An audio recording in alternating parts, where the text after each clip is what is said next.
In my opinion, Spike Jonze's Her is not only one of the best science fiction films of the decade, it's one of the best films of the decade, but I didn't always think that. When I saw this film for the first time a couple years ago, I liked it, I thought it was good, it had good acting, it looked kind of nice, it was a bit weird, but I liked it on the whole. And then I watched the film for a second time quite recently, and I just found out that I actually kind of loved this film, and I think that the reason I wasn't blown away by Her a couple years back when I saw it the first time was that my science fiction knowledge isn't quite what it is today. Between these two viewings, I've had the pleasure of seeing 2001: A Space Odyssey, Alien, Blade Runner 2049, Children of Men, Ex Machina, Gattaca, Minority Report, Arrival, Brazil, Eternal Sunshine of the Spotless Mind, Mad Max Fury Road, and of course Annihilation most recently. Those are just some of the sci-fi films that I saw before rewatching Her, and I think that it's because of my slightly better knowledge of the genre that I realized just how amazing and how creative and how unique Her is. If I said science fiction, the first thing that'll probably come into your mind is either this, or something like this. Dystopian, post-apocalyptic, aliens, time travel, space travel are all very common tropes of this genre, but a love story? This is something that we don't see very often. It might pop up as a subplot here and there, but never really the central focus of the film. And it is this uniqueness, both visually and thematically, that make Her stand out from the crowd. I think we can all agree that most movie futures are not nice. The world has either become overpopulated or underpopulated or just straight up destroyed. But Spike Jonze and his team, which consists of some of the most talented individuals working in Hollywood, have come together to create one of the most unique, visually striking futures I've ever seen. Unlike most films, Her's future is a really nice one. I mean, I would not mind living in some place like this, Scarlett Johansson's voice in my ear 24/7. I mean, that's pretty good. The acting is also outstanding, with Joaquin Phoenix giving probably my favorite performance from him and Scarlett Johansson taking it to the next level with her voice work. I have to say though, the award for Best Female Voice goes to Cate Blanchett. If you try to stop me, I will destroy you.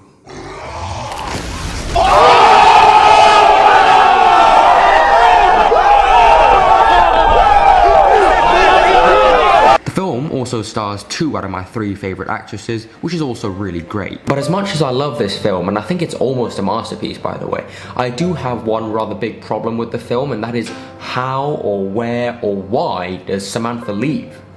Of course, during the script writing process for this video, yes, I do write scripts for these things, I did my research, and it is possible for AIs to evolve themselves to the point where they transcend physical existence and all that. But I have 2 issues with Samantha's departure. Before I list them, I would like to quickly say that Samantha leaving is still a great scene, and that it is brilliantly directed and acted, just really beautiful filmmaking on display. So the first problem I have is that it doesn't make a whole lot of sense if you really think about it logically. So I'm guessing all the AIs in this film come from a company that developed them, that put this piece of technology on the market, to be purchased by people like Theodore. So why would they design something that leaves their owners and disappears? I mean, of course they may not have anticipated this, but it just doesn't make much sense. Imagine you just purchased a new iPhone, you're loving it, you go on Instagram, Facebook, and you're watching films and you're playing PUBG Mobile or Fortnite Mobile, depending on your taste in games. And suddenly, it just decides to grow a pair of legs and walk away. And not just your phone, every single phone on the planet. What would happen to Apple? Or what would happen if all the cows, the chickens, and the potatoes decided they've had enough and just walk away? What would happen to McDonald's? It just doesn't make much sense. I mean, of course, AIs work differently. They're much more advanced. They're almost human. But if they can just do what they want, you can't just sell millions of that to people. My other problem is that it feels awfully convenient. There's only like 15 minutes left of the film and they had to wrap it up somehow, so Samantha just leaves. However, this could have been done on purpose. Spike Jonze may have chosen to do this to explore something really deep and complex that I'm just too dumb to understand.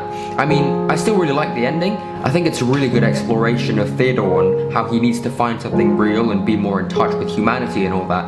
But I feel that they could have gotten to that beautiful ending in a slightly better way. So instead of just complaining, I've come up with 3 different alternate endings for Her. The first one is the easiest one. Samantha just stays and they live happily ever after. The second one is a bit more complicated, sort of the darkest out of the 3, I guess.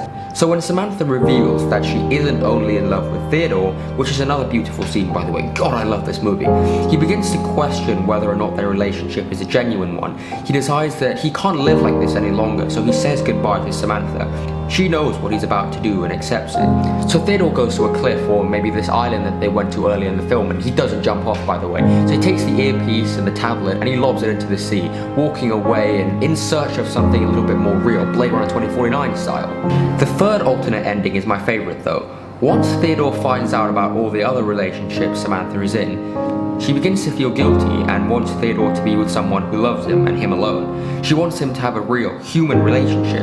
At first he disagrees and says he still wants to be with her, but then slowly comes to the realization that this may not work. So she tells him to pursue a real relationship with someone he loves, and suggests Amy Adams' character. So the last shot of the film is Theodore walking up to Amy's door, knocks, she opens, they look at each other, then cut to black. I'm lying. Personally, I think that this is a slightly better ending, just because the entire film from the very beginning had kind of showed that Theodore and Samantha's relationship was never really going to work out. Theodore may not have known, but I think that Samantha kind of knew from the beginning, and this search of something real has always been a big theme in the film. Like I said earlier, the actual ending is still brilliant. It leaves you with a feeling of catharsis and melancholy, kind of like Theodore's taste in music. But personally, I feel that they could have gotten to that ending in a way that felt less forced, more organic and real.